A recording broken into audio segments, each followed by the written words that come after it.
হরে কৃষ্ণ কৃষ্ণ কৃষ্ণ হরে হরে, হরে রাম রাম রাম হরে হরে। আজকে আমি আলোচনা করব, কেউ যদি তোমায় কষ্ট দেয় তাহলে তুমি কি করবে।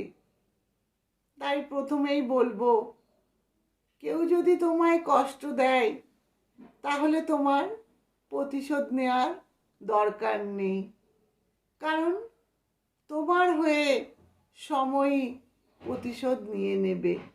শুধুমাত্র সময়ের ওপর ভরসা রাখো। কারণ আমরা যখন কাউকে কষ্ট দিই, ব্যথা দিই, তখন আমরা ভুলে যাই যে আমি যে তাকে কষ্ট দিচ্ছি, সেই কষ্ট আবার একটা সময় নিজের কাছেই ফিরে আসবে। তখন আমরা এটা বোঝার চেষ্টা করি না।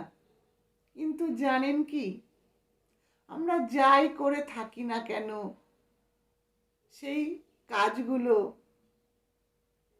সব কিছু লেখা থাকবে, বা সব কিছুর হিসাব আপনি একদিন পাবেন অবশ্যই। কিভাবে জানেন?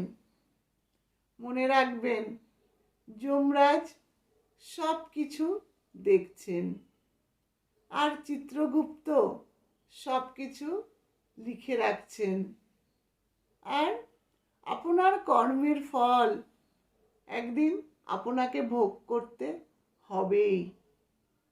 তাই আপনি যতই শক্তিশালী হন না কেন, যতই ক্ষমতাবান হন না কেন, কর্মের ফল আপনাকে অবশ্যই ভোগ করতে হবেই। সেই ফল কেউ নেবে না, বা আপনি কাউকে দিতেও পারবেন না। তাই বলবো, যতই কষ্ট পান, দুঃখ পান, মন খারাপ করবেন না। প্রতিশোধ নেওয়ার চেষ্টা করার কোনো প্রয়োজন নেই। সময়ই আপনার হয়ে প্রতিশোধ নিয়ে নেবে।